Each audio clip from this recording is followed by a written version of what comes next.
Indagando, un podcast sobre la actualidad más animal.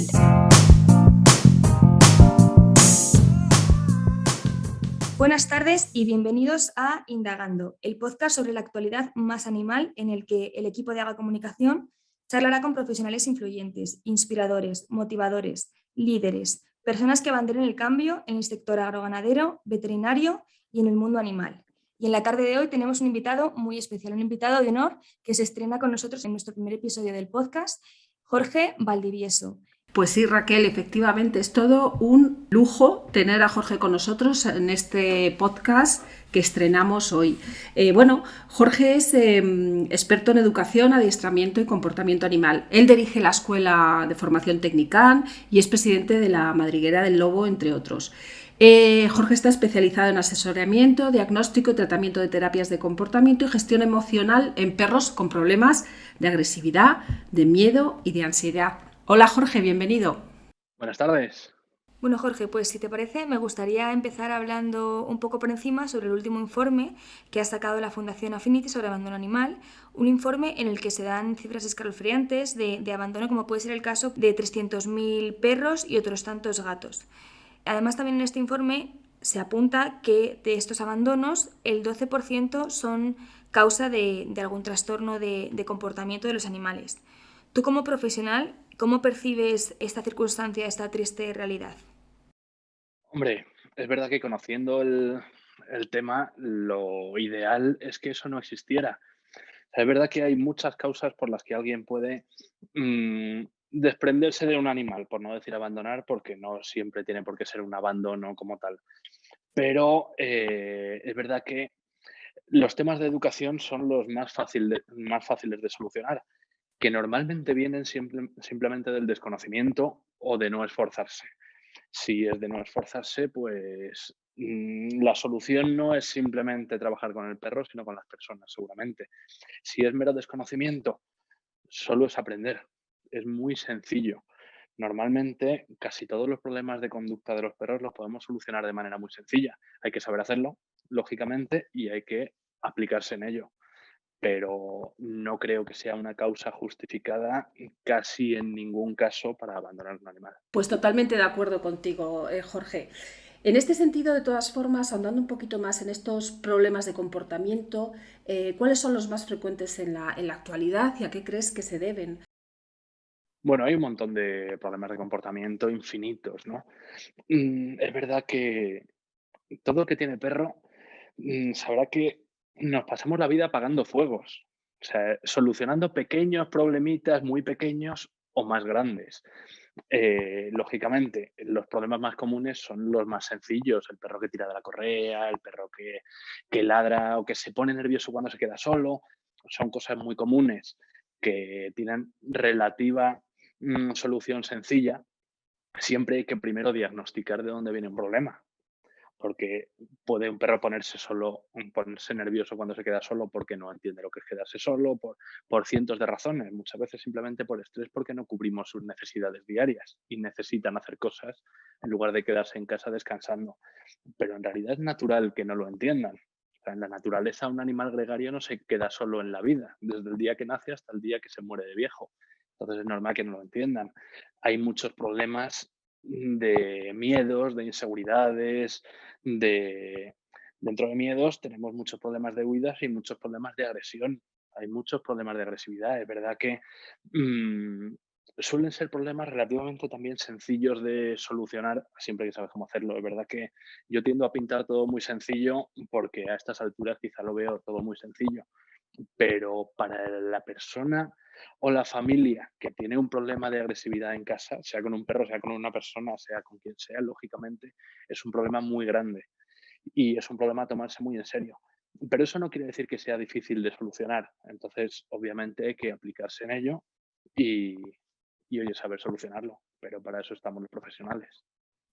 Y en este sentido, ¿tú crees que tiene sentido precisamente un enfoque a lo mejor más preventivo, que en cuanto se empiecen a ver los primeros indicios en estadios más avanzados de problemas conductuales o cuando el animal todavía es joven, que es más eficaz la terapia que si el problema ya lleva instalado un tiempo o incluso si el problema es reciente pero el animal es más longevo, tiene una edad más avanzada que si es jovencito? Hombre, lógicamente, cuanto antes atajemos un problema, mejor, y lo ideal es que no llegue a surgir el problema. Eso no quiere decir que cuando un animal es más mayor, igual que una persona, no sea capaz de aprender. Es perfectamente capaz de aprender todo. Es verdad que ya tiene un componente aprendido de quizá otras cosas que no sean las que nos gusta. Es verdad que puede tener una costumbre bastante más arraigada que un cachorrito que es un lienzo en blanco, pero no quiere decir que no podamos darle la vuelta a todo. La cruda realidad es que con un perro podemos hacer lo que nos dé la gana. O sea, yo puedo hacer que lo que más le gusta que le dé asco, lo que le dé asco que le dé miedo, lo que le da miedo que le encante. Puedo manipular lo que quiera en el sentido de que puedo controlar el 100% de sus experiencias, de sus consecuencias. Lógicamente lleva un trabajo, una planificación, y una dedicación.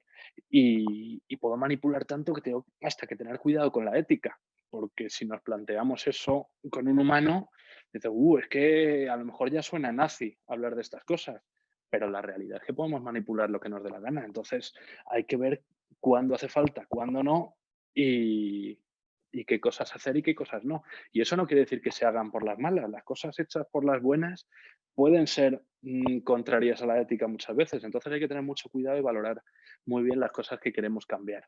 Pero la realidad es que podemos cambiar todo. Partiendo de esa base, en realidad, lo ideal es no llegar a tener que cambiar nada, sino construir sobre ese lienzo en blanco. Lo ideal es formarse, tener un mínimo conocimiento, antes incluso de adquirir un perro.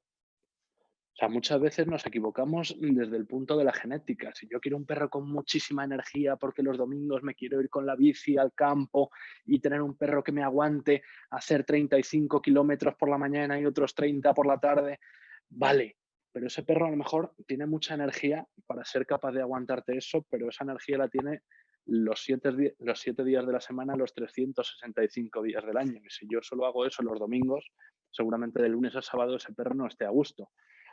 Y si no cubro yo sus necesidades diarias, si no le doy cosas que hacer, tendrá que buscárselas. Y seguramente las ideas que tenga no me van a gustar. Pues sí, Jorge, la verdad es que la elección de la raza es algo fundamental y de lo que la gente debería de tener quizá más información. Bueno, en otro orden de cosas, muchos han llevado las manos a la cabeza últimamente porque la nueva ley de bienestar animal en principio obligaría a una formación específica antes de tener un perro. Me gustaría preguntarte cómo de avanzado está este tema y cuál es tu opinión más allá de un enfoque político.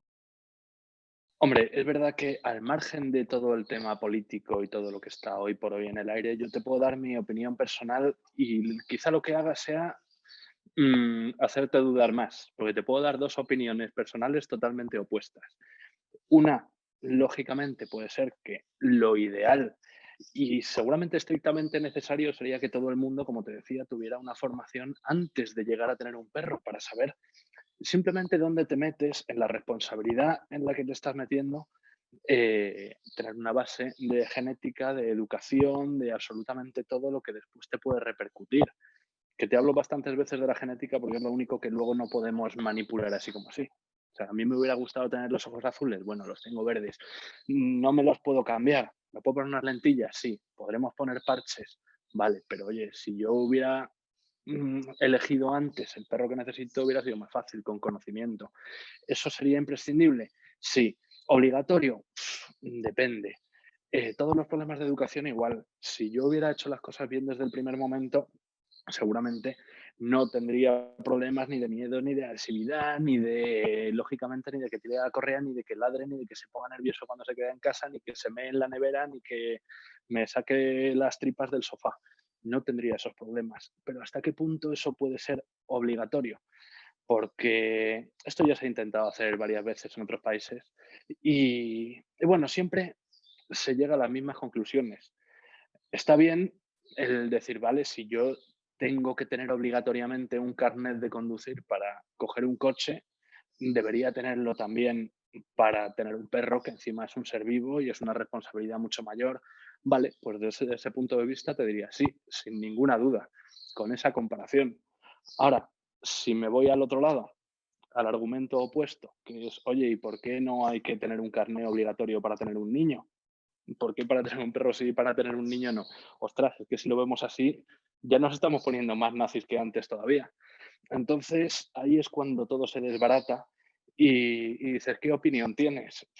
Pues que quizá obligar no es la salida, quizá es dar accesibilidad a la gente a la formación y seguramente motivar. Y todo el mundo quiere aprender, todo el mundo quiere saber, pero oye, quizá no hay tantas escuelas accesibles o tanto interés o tanta cultura, que cada vez va habiendo muchísimo más. Y afortunadamente eso ya se está moviendo mucho. Pero bueno, lo de la obligatoriedad siempre es delicado.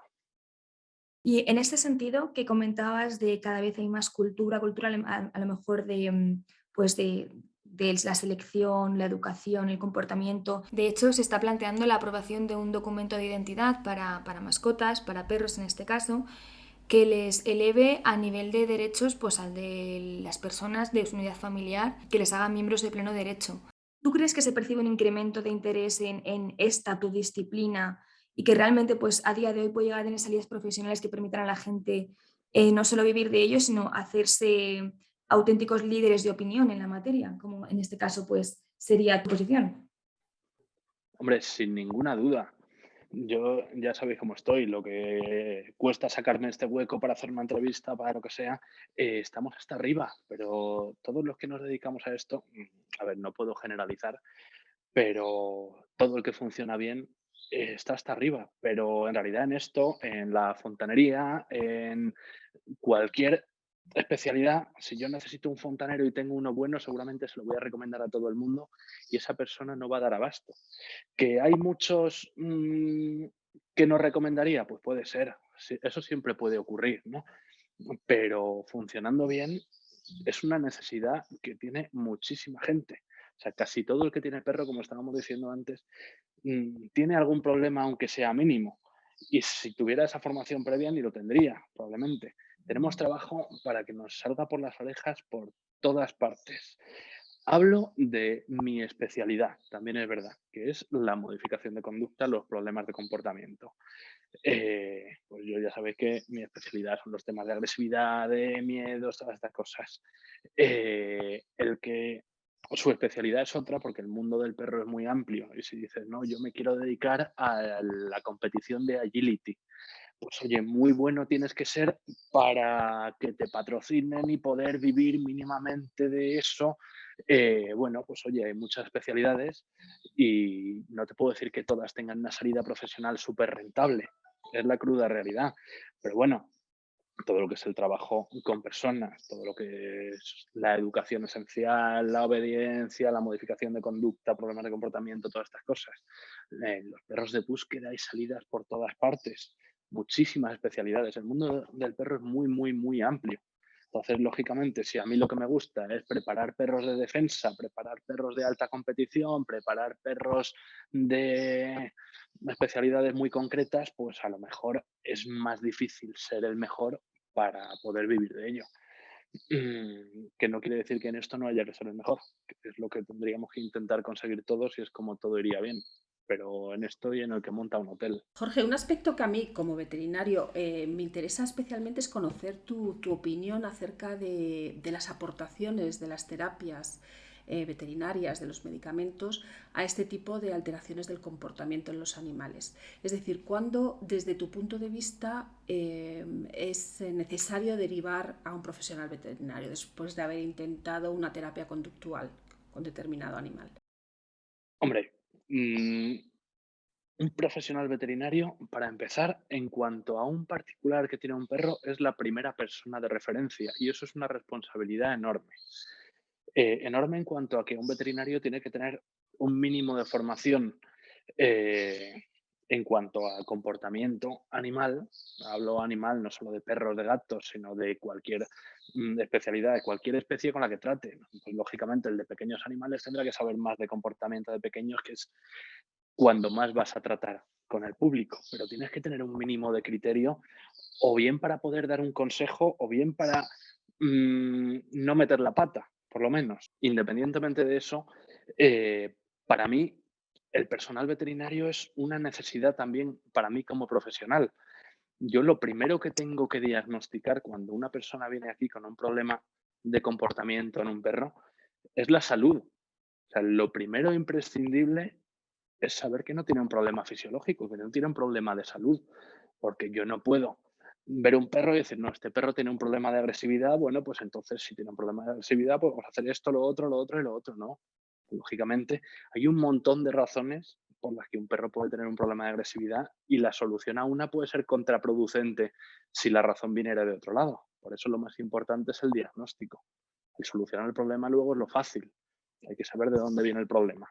Pues sí, el problema viene porque el perro tiene un problema fisiológico, porque tiene una otitis, porque tiene una hidrocefalia, porque le pica la planta de un pie y le sube el nivel de estrés y entonces está estresado y cualquier cosa le afecta mal, le afecta más como me puede afectar a mí y cualquiera que diga una tontería a lo mejor me sienta mal porque es que me picaba la planta del pie, pues puede ocurrir.